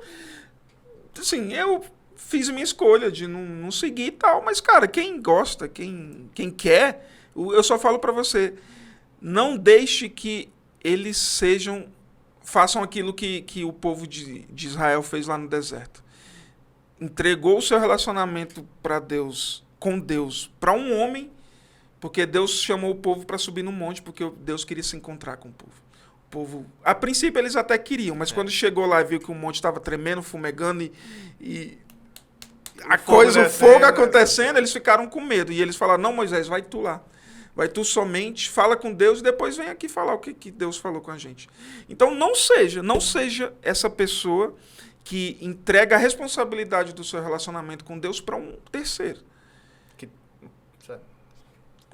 entendeu? Entendi. Você tem seu relacionamento com Deus. Você pode até seguir o cara, mas você vai conseguir filtrar se o que ele está falando faz sentido, vai de encontro com aquilo que a Bíblia ensina, ou se ele está falando lorota. Quando estiver falando lorota, você vai saber diferenciar. Agora, se você não tem relacionamento com a Bíblia, você não se relaciona com Deus, você não se relaciona como filho, cara, se o cara te chamar para fazer qualquer lorota do mundo e você for um seguidor fiel, você vai fazer. Porque você não tem parâmetro para comparar se aquilo é certo ou errado. Então, entendi. É mais ou menos isso. Tem uma boa aqui que agora é de você mesmo, entendeu? É sinceridade pura. Cadê? Foi até... Você vai sacar na hora. Aqui, ó. É uma pergunta e você fala também, sabe? Mano, conte mais sobre a história do, abre aspas, o que Deus tem falado no seu coração, fecha aspas, com o pastor Jackson. Ah, sim. Conta mais e conta o que Deus está falando, entendeu? Deixa eu ver se eu entendi. Foi uma vez que eu falei que o pastor Jackson faz esse tipo de coisa. Isso, e aí, isso mesmo. Tá, entendi. É porque quando eu comecei a ser discipulado pelo pastor Jackson, nos primeiros discipulados, ele chegava para mim e falava assim, e aí, Cristiano, o que Deus tem falado no seu coração? E aí, assim, eu que na época não estava tendo um relacionamento diário com Deus, eu gaguejava. Na primeira vez que ele falou isso, meu Deus do céu. Eu fiquei azul. Eu falei, não, pastor, a Bíblia fala que Deus é amor, sei lá. Comecei a gaguejar. Porque, cara, se você não está tendo um relacionamento com Deus e alguém te pergunta o que Deus tem falado no seu coração, ele vai falar, você vai falar o quê? Então, eu comentei isso porque isso é uma estratégia, obviamente, mas é também algo que você, como discipulador, vai conseguir tirar do seu discípulo se ele está tendo um relacionamento com Deus. Porque é muito fácil eu chegar aqui, Pablo, tu tá lendo tua Bíblia e fazendo oração, tendo TSD, tempo a sós com Deus e tal, e você fala para mim, tô. Aí eu, tá, então beleza. Então vamos aqui para a próxima pauta aqui. Pronto. Célula, vai ter só... Cara, mas aí quando você chega no cara e fala assim, o que Deus está falando contigo? O que Deus falou contigo hoje? É específico. Aí, cara, não tem... Por mais que você seja conhecedor da Bíblia... Não, gente, eu tremi todinho aqui agora, viu? Por mais que você seja conhecedor da Bíblia, quando a pergunta vem na hora e você não tá se relacionando, ou seja, Deus não tá falando no seu coração, mano, você vai gaguejar. E aí você não vai ter o que falar, não vai... Você vai amarelar. E aí, o pastor fazia muito isso comigo. E isso foi, claro, foi um desafio, mas foi um incentivo para mim começar a me relacionar com Deus. Para quando ele chegasse em mim e perguntasse, Cristiano, o que Deus está falando contigo? Então, pastor, deixa eu puxar aqui meu bloco de notas. Sim. E aí, eu aprendi a fazer o meu TSD dessa forma.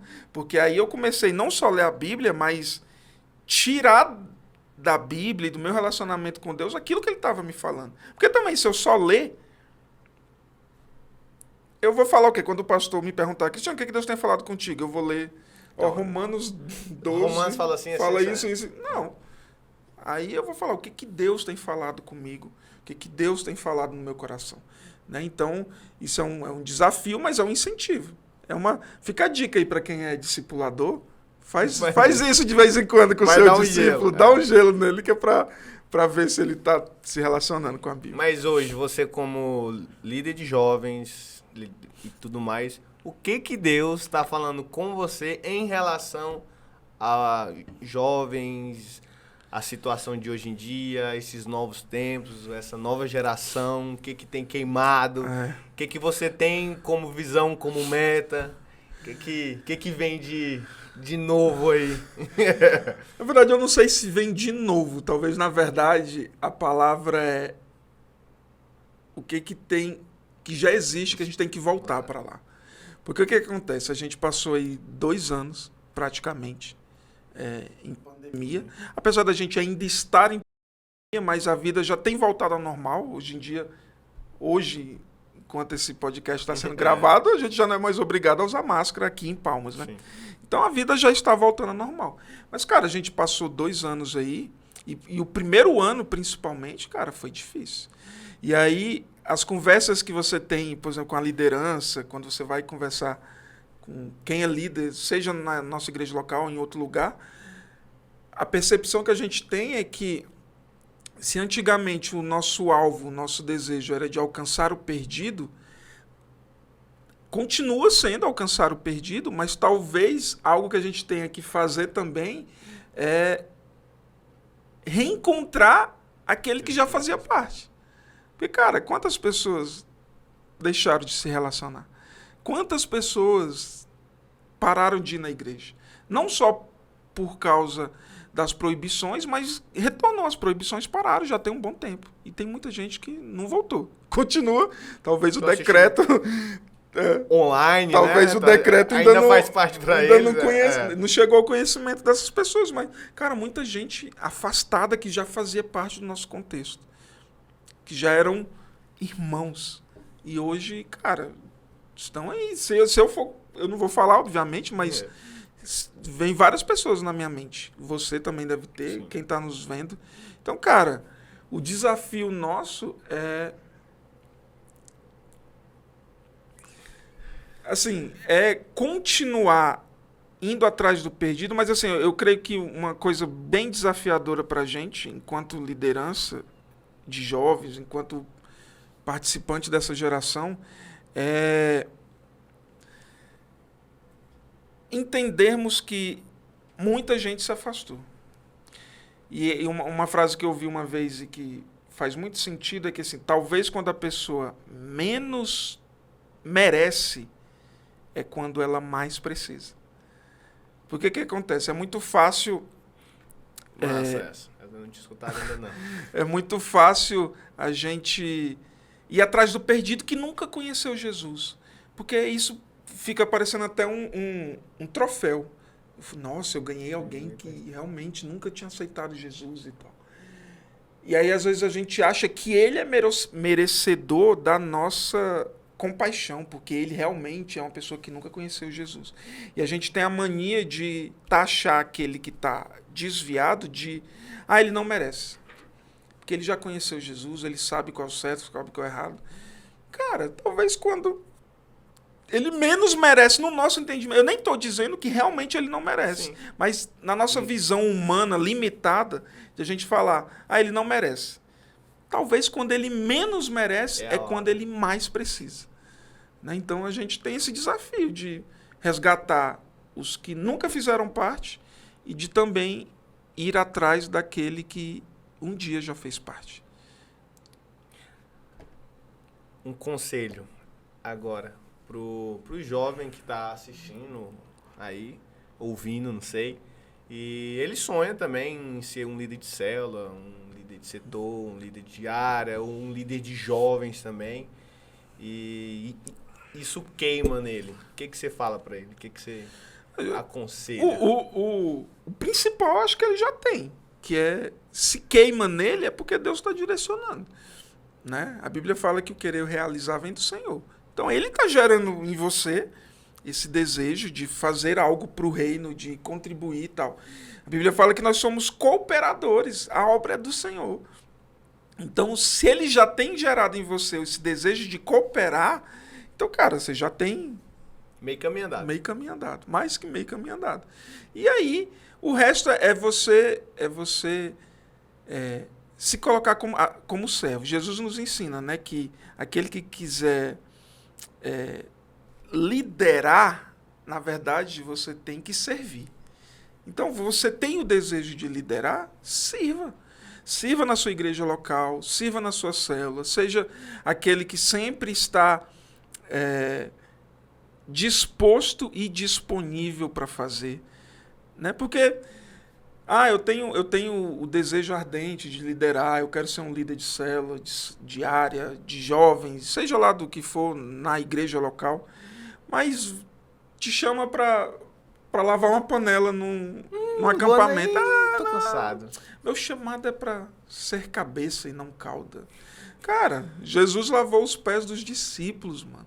E eram os discípulos que tinham que lavar os pés de Jesus. Não, agora, pensa comigo. Eles não tinham meia, eles não usavam tênis, eles não usavam talco. Se põe na situação, entendeu? Não tinha asfalto. Não tinha asfalto. Era poeirão. Então, cara, Jesus nos ensinou que se você quer liderar, o maior propósito de um líder, até o Douglas fala isso. Douglas, eu gosto muito. Vocês já perceberam que eu gosto muito do Douglas Gonçalves. Um beijo, Douglas. Mas ele, vai aqui, né? Ele fala que o propósito de um líder é se tornar inútil. O que é o líder inútil? É quando você percebe que os seus liderados já não precisam mais de você. Por quê? Porque eles já estão caminhando com as próprias pernas. Então, o que isso está falando? É que, cara, a nossa função de líder não é ter um pedestal. Não é estar numa carroça e os liderados te puxando. É você contribuir para que eles possam caminhar sozinhos. Para que eles possam te superar até. Acho que a maior honra de um líder é ver seus liderados sendo maiores do que ele. A Bíblia fala, né, que coisas maiores nós faríamos. Isso Jesus falando. Coisas maiores. Ele está falando, olha, eu fiz isso. E olha que não foi pouca coisa. Não foi pouca coisa. Mas para vocês eu tenho e eu declaro coisas maiores vocês farão. Então, cara, esse é o propósito do líder. É ver seus liderados o superando. Hoje eu mais a Jaque somos líderes de um ministério, líderes de células, mas, cara, com certeza no nosso coração, a maior honra que nós poderemos ter algum dia, se é para ter alguma honra, é ver a galera que nós estamos liderando hoje nos superando e muito lá na frente. É engraçado que dessa primeira célula, lembra que eu falei da primeira célula de setor da Jaque, de adolescentes, sim, muitas dessas adolescentes, que era da célula dela, que era o nome da célula era até Florzinhas de Jesus. Ai, muitas dessas adolescentes são líderes hoje. Tem adolescentes dessa que já foi líder de ministério jovem.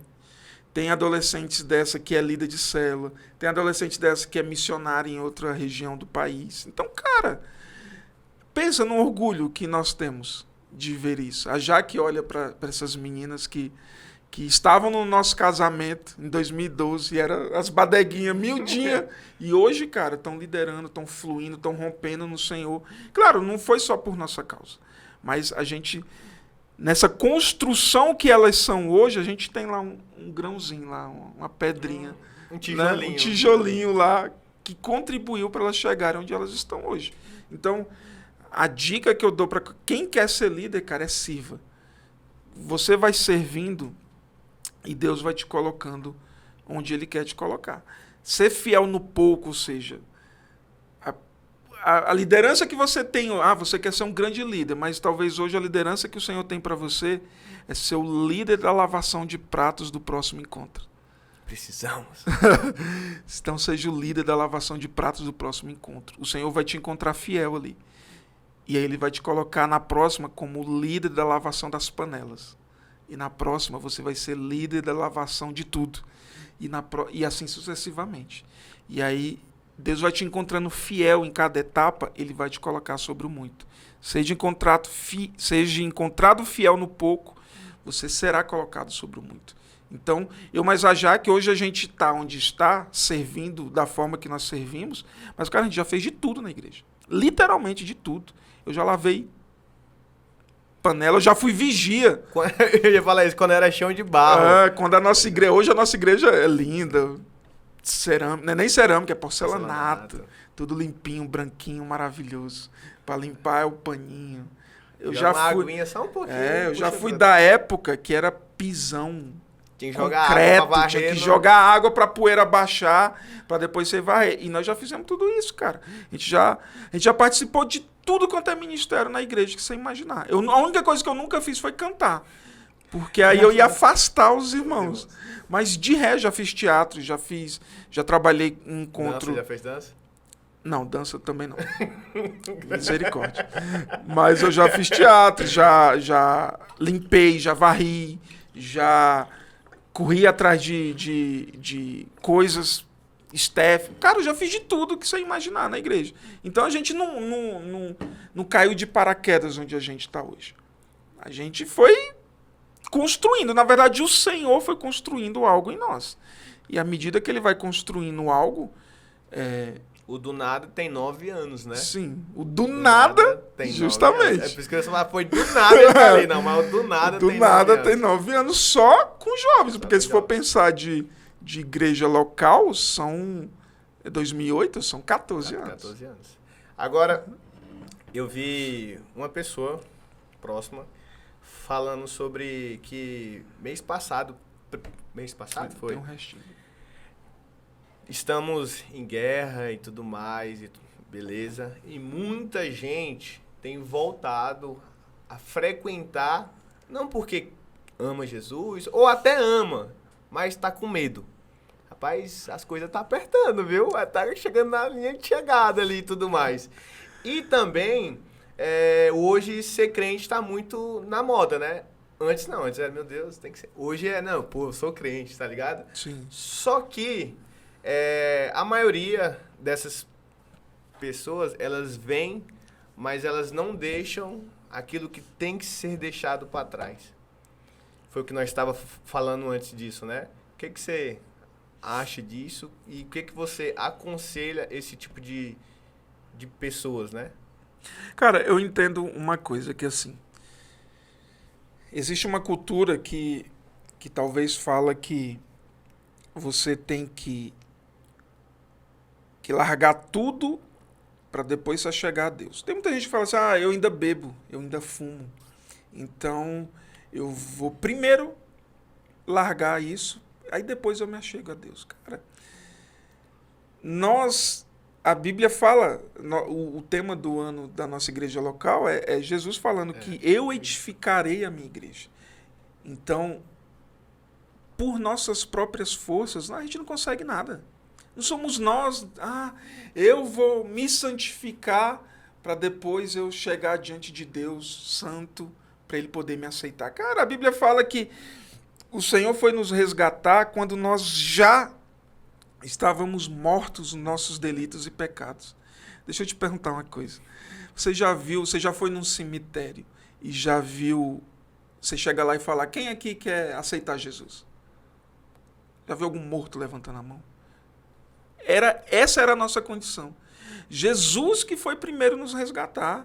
Foi ele que foi lá no nosso lamaçal de pecados, quando a gente estava morto nos nossos delitos e pecados. Foi ele que pagou o preço para ir lá nos resgatar. Então, cara, eu sou muito tranquilo com relação a isso. Eu falo, mano, pode vir. Pode vir, do jeito que você tá. Venha, só venha. O papel de convencer do pecado e do juízo não é meu. O Espírito Santo. É o Espírito Santo, cara. Isso é função dele. É o Espírito Santo. Eu aprendi uma coisa com o Marcão. Beijo, Marcão. Cara, você tem que fazer aquilo que cabe a você e deixar Deus fazer aquilo que é a responsabilidade de Deus.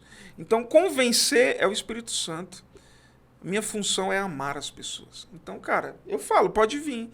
Mas eu ainda não deixei minha vida de pecado. Mano, relaxa. Venha do jeito que você está. O Espírito Santo vai te convencer. Claro, eu como cristão, tem até um texto, eu estava até pensando aqui, deixa eu ler aqui. Lê. Aqui, ó, Filipenses 3, 15 e 16, fala assim, Todos nós que alcançamos a maturidade devemos ver as coisas dessa forma. E se em algum aspecto vocês pensam de modo diferente, isso também Deus lhes esclarecerá. Então, o que o texto está falando é assim: eu, cristiano, tenho uma maturidade diferente do Pablo. Se de alguma forma nós pensamos diferente em alguma coisa, o texto está falando que é Deus que vai esclarecer.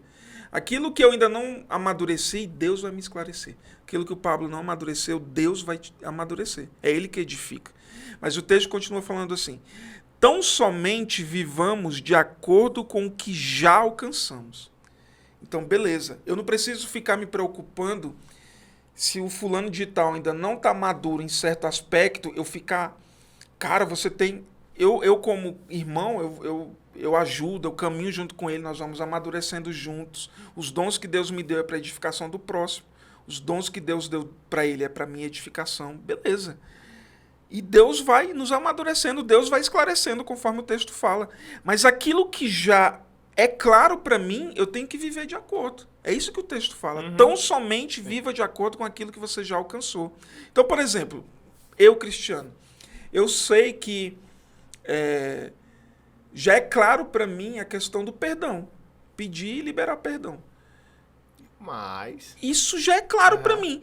Então, eu, cristiano, eu tenho que viver de acordo com a revelação que eu já tenho. Isso já é uma revelação para mim. Então, por um dia desses, voltando aí ao assunto dos coaches da vida aí, eu fiquei sabendo que alguém lá em Marte ficou chateado comigo porque em uma das ministrações do Difflin eu falei algo com relação a isso, nesse sentido, enfim, não quero citar nomes. E a pessoa ficou chateada comigo. Eu não sabia. Isso já tem um tempão, foi ano passado que eu fiz essa ministração. Então, eu não sabia que o fulano tinha ficado chateado comigo. Então, ok, vivendo minha vida. Mas a partir do momento que eu descobri, que me falaram, olha, fulano de tal ficou chateado contigo porque você falou isso, tal e tal. Cara, no mesmo dia, se um dia eu precisar provar, no mesmo dia que eu fiquei sabendo, eu mandei mensagem pro cara. Eu falei, olha, preciso conversar contigo. Ele não me respondeu no dia, me respondeu no dia seguinte. E a gente marcou, a gente sentou para conversar. E o que eu fui fazer? Eu fui pedir perdão pro cara. Com quanto eu tenho a convicção de que o que eu falei foi direcionado por Deus, era para um momento específico, para uma situação específica. Cara, essa pessoa é meu liderado. Ele faz parte da área que eu lidero hoje na igreja. Então, eu fui lá e falei, cara, me perdoa. Minha intenção não foi essa, mas se você ficou chateado, me perdoa. Por quê? Porque eu já tenho a revelação de que perdão é algo que eu preciso tanto pedir quanto liberar na vida das pessoas. Eu sei que uma pessoa está chateada comigo, eu vou ficar... vou fazer draminha, charminha. Não, deixa ele pra lá, ele precisa amadurecer. Não, cara. Eu fui lá pedir perdão pro cara, assunto encerrado. Então, isso já é revelação para mim, eu vivo de acordo.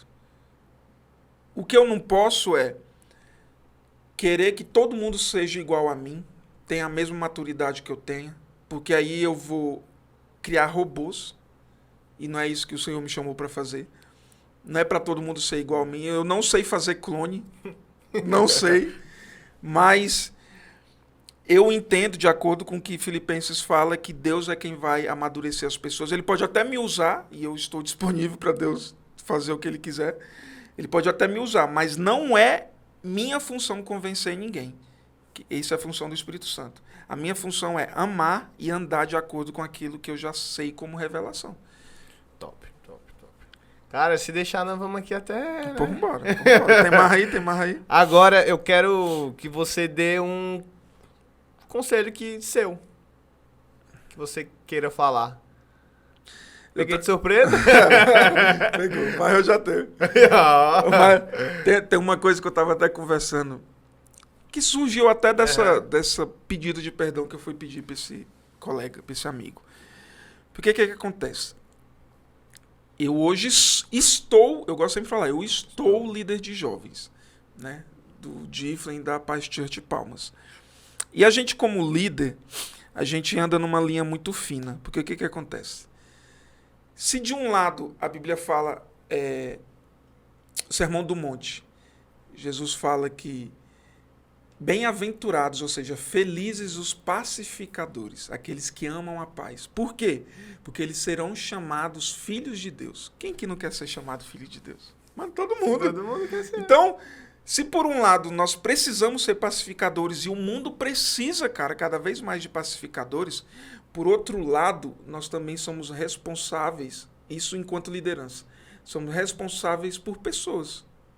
Responsáveis não no literal, mas a gente vai prestar contas um dia sobre aquilo que o Senhor colocou nas nossas mãos. Então, eu tenho que pacificar, tenho que ser pacificador, tenho que evitar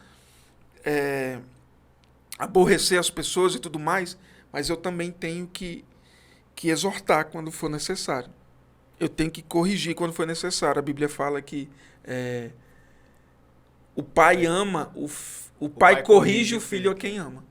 Então, cara, é uma linha muito fina, pensa. Você tem que ser pacificador, mas você também tem que corrigir ao mesmo tempo. Então, é um equilíbrio difícil para mim.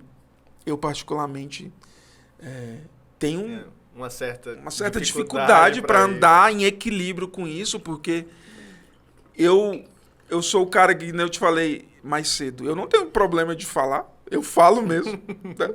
Não tenho essa dificuldade de falar com a galera. Então eu tenho que cuidar para que não seja só o cristiano falando. Porque se for só o cristiano falando, vai ser motosserra. Eu vou sair batendo e quebrando todo mundo, cara. As pessoas vão ser trituradas na minha mão. E o cristiano não tinha uma fama muito boa de galera. Então, se for só o cristiano, não vai dar bom. Vai dar ruim. Por isso que eu preciso desse equilíbrio entre ser o pacificador, de não falar besteira só por falar, de não colocar um peso em cima da galera só por colocar. Mas eu também tenho que continuar, e por isso que eu preciso desse equilíbrio. Eu preciso, cara, quando eu ver que precisa de exortação, eu preciso ter a sabedoria, o discernimento para exortar com amor. Né? Porque tem uma frase, eu já procurei muitas vezes saber quem é o autor dessa frase, mas não sei, não consegui achar. Que o amor é a justa medida entre afeição, ou seja, carinho, e limites. Então, eu tenho que buscar sabedoria no Senhor para amar as pessoas por completo. Dar afeição e limites, e correção, e exortação na justa medida. Nem demais para um lado, nem demais para o outro. No equilíbrio. Né? É um desafio para mim, cara. Eu que sou... é um desafio isso aí. Esse cara tem um coração enorme. Mas a gente tá aprendendo. Eu não tenho mais dificuldade em pedir perdão. Eu até falei, inclusive, vou até deixar assim, um recado, porque esse meu colega, esse meu amigo, que eu fui pedir perdão... Manda o link pra ele, no minuto tal. Esse meu amigo que foi pedir perdão, que eu fui pedir perdão pra ele me falou que realmente na época ele ficou, mas depois foi tudo resolvido, eu pedi perdão, tá ok. Mas ele me falou que teve outras pessoas que ficou chateado também. Obviamente eu não perguntei quem é pra não, né? E não sei quem é. Então, fica a dica. Se você também ficou chateado comigo, arrasta pra cima aí. Manda uma mensagem pra mim, cara, que se for por falta de perdão que você tá chateado comigo, mano, vamos resolver essa treta aí. Agora. Cara, não tem mais essa dificuldade de pedir perdão. Não tenho. Agora, vamos lá. Só mais uma pergunta. Eu tava falando ontem com um amigo nosso, né? E a gente tava falando que hoje tem muito de você seguir alguém para aprender com ela, isso é muito bom. Mas você não compreender que você tem o seu chamado, o seu propósito, aquilo que você nasceu para fazer, e a pessoa segue ela e quer ser igual a ela. Tenta falar mais ou menos, ou explicar de forma prática, né? Qual a importância da pessoa identificar propósito e chamado e saber o que é propósito e chamado para que ela viva o que ela realmente nasceu para viver e não vire uma cópia daquela pessoa que ela segue, que beleza, é muito bom Sim. você ir atrás, aprender e tudo mais, e não ser a outra pessoa que não é ela, que você vê que é nítido que a pessoa não é aquilo outro, entendeu? Mas ela não entendeu o chamado e o propósito dela. Uma coisa é você ser influenciado. Isso é bom e é saudável. Desde que a influência seja boa, né? Lógico. Uma coisa é você ser influenciado. Outra coisa é você querer ser essa pessoa. Tem uma frase, eu sou o cara que sabe as frases, mas não sabe os autores. Tem um amigo meu que ele sabe os livros, mas não sabe quem escreveu os livros. Inclusive tá aqui, né? Inclusive tá aí. Mas tem uma frase, cara, que marcou a minha vida, porque eu era esse cara. Eu era esse cara que acompanhava e era influenciado por muitas pessoas e eu queria ser aquelas pessoas. Mas o dia que eu vi essa frase mudou a minha vida. A frase fala assim: o dia que você descobrir quem Deus fez você para ser, você nunca mais vai querer ser alguém além de si mesmo. Então, Mais cara, uma vez, repete. o dia que você descobrir quem Deus te fez para ser, você nunca mais vai querer ser alguém além de si mesmo. Porque, cara, nós somos pessoas únicas. Deus nos fez únicas. Eu sou, por exemplo, o cara que rechaça aquela frase que fala que Deus não precisa de você. Ele pode até não precisar porque ele é todo poderoso, mas ele escolheu contar com você. Então, cara, aquilo que você pode fazer para o Senhor, ninguém no mundo mais vai poder fazer. Porque Deus não fez clones. Sabe aquele filme Eu, Robô? Com Will Smith? Sim. Não é aquilo lá, cara. Todo robô é exatamente igual a cada um. O que muda é só a série. Vai evoluindo. 1, 2, 3, vai... Não é, cara. Deus nos fez exclusivos. Você é edição limitadíssima. Existe só um de você. Então, mesmo que eu goste muito de alguém, eu sou influenciado por alguém, cara, eu tenho minha identidade própria. Aquilo que Deus vai fazer através de mim, Ele quer fazer através de mim, Ele não vai fazer através de mais ninguém. Eu tenho plena convicção nisso. Então, no dia que nós descobrimos quem Deus nos fez para ser, eu nunca mais vou querer ser alguém além de mim mesmo, porque ninguém pode ser igual a mim. Quando eu tenho essa convicção, cara, nossa vida muda por completo, porque eu vou começar a entender e caminhar o caminho que eu tenho para caminhar. Não movido por circunstâncias ou por pessoas, mas por aquilo que Deus tem por pra aquilo você. que Deus tem para mim. Eu vou olhar e falar, cara, sabe essa sensação de importância, de pertencimento, de fazer parte? Você olha e Deus revela no seu coração quem Ele chamou você para ser e você fala, cara, Deus conta comigo. Porque a gente está falando, é diferente isso. Cara, eu ficaria mais uma hora falando sobre isso. Mas, cara, você consegue ver que o Deus que criou todas as coisas, a Bíblia fala que Ele mediu os oceanos na concha da mão. Pensa que um copinho desse nem cabe tudo na concha da minha mão. Mas Deus mediu os oceanos na concha da mão. A Bíblia fala que Ele conhece todas as estrelas e cada uma Ele chama pelo nome. Mano, eu não sei nem o número. Não sei nem falar o número de estrelas que existe. E Deus conhece cada uma pelo nome. Agora pensa, esse Deus todo-poderoso, que criou todas as coisas, Ele conta com você. Cara, você se sente importante. Você se sente, eu falei, cara... Caraca! Das bilhões de pessoas que já viveram e vão viver e vivem. Ele me escolheu para exercer essa função, para essa ocasião, para essa realidade. E se eu não estiver no meu lugar, ninguém mais vai poder me substituir.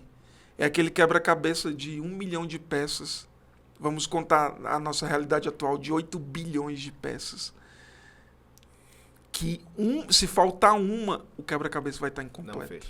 Não fecha. A pessoa, você montar um quebra-cabeça de 8 bilhões de peças e faltar só umazinha. O toque bate na hora. Não tem, cara. Então, nós somos propriedades exclusivas de Deus. Ele tem um propósito para todos nós. E, cara, quando a gente descobre aquilo que Deus nos fez, que Deus nos criou para ser. E como que eu descubro, Cristiano? tem fórmulas que o pessoal cria, e tudo, mas como que eu descubro realmente? Porque eu já vi, não, porque tem muita gente que vai falar, não, beleza, mas e aí, como? Eu, Cristiano Araújo, eu não acredito em fórmulas para descobrir quem você é. Se você vê alguém vendendo um curso de como descobrir quem Deus te fez para ser, cara, cuidado. Eu sempre falo assim, tem habilidades que pode ser que dá um certo norte. Sim. Mas realmente, não tem.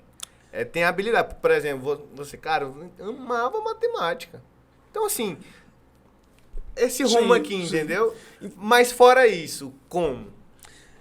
Eu acho que nada melhor do que você saber como você funciona, porque a gente está falando de funcionamento. Né? Deus te fez de uma forma e como você vai funcionar nessa realidade. Então, nada melhor de você saber como você funciona do que ir para o seu fabricante. Então, mano, como que eu vou descobrir como que eu vou funcionar nessa realidade para que Deus me criou? É em Deus, cara. É você indo se relacionar. É por isso que não tem como fugir disso. Tem como tem você um manual sair. Ainda. A Bíblia é o manual de vida para todos nós. Então, não tem como fugir disso. As pessoas, parece clichê, mas, cara, a vida cristã é isso. É você se relacionar com Deus, que foi quem te fez, e saber como você vai funcionar. Porque a partir do relacionamento com Ele, porque foi Ele que te fez. Então, como você falou, tem coisas que nos ajudam a entender. Por exemplo, eu amo trabalhar com jovens. Essa é meu funcionamento. Eu funciono nessa realidade. Como que eu descobri? Estando com jovens e a partir daí sabendo que eu gosto de fazer aquilo, né? E Deus confirmando isso no meu coração, eu me relacionando com Deus e Deus direcionando. E, cara, muito provavelmente, tudo aquilo que a forma como você funciona tem a ver com algo que você gosta muito. Porque, cara, pensa Deus vai fazer... Seria muito pai. Né? Deus vai fazer o celular. Digamos que você é o celular. Esse celular aqui que Deus está fazendo. Mas, na verdade, você nasceu para ser um copo para tomar tereré. Como é que faz?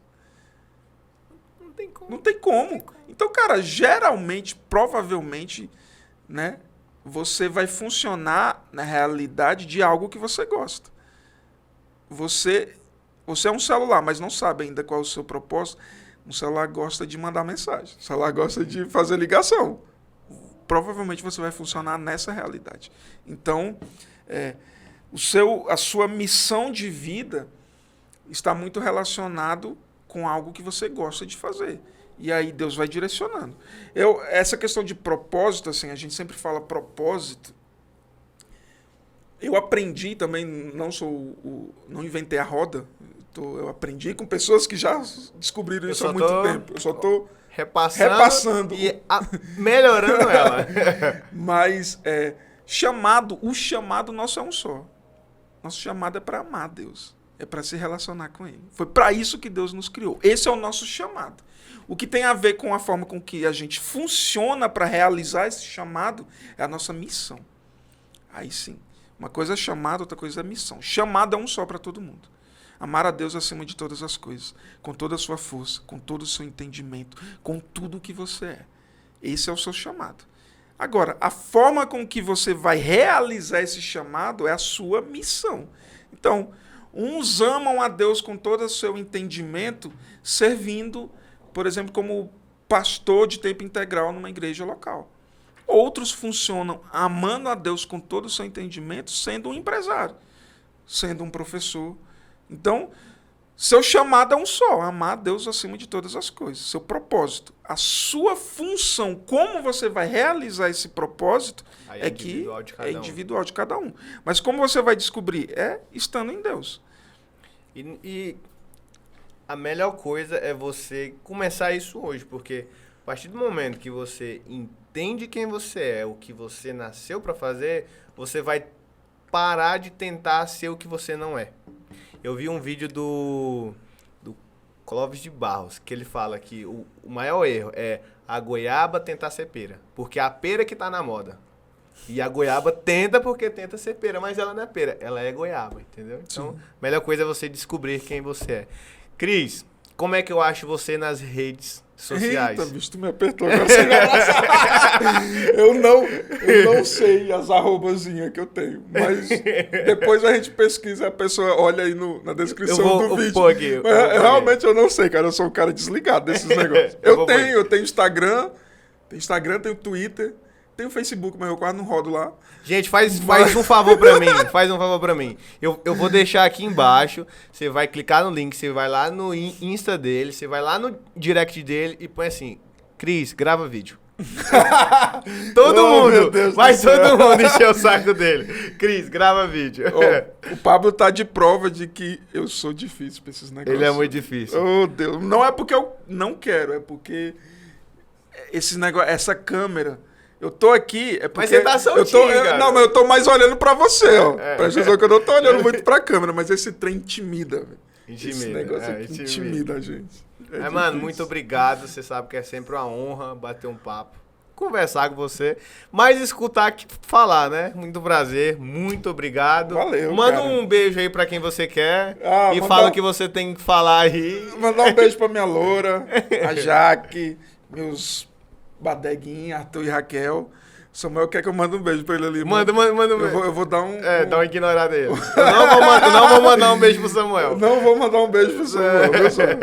Mas, cara, um abraço aí pra turma. Foi um prazer, né? Tá aqui. É a primeira vez que eu gravo um podcast. Nem sei se vai ficar. E é o cara que mais consome quase.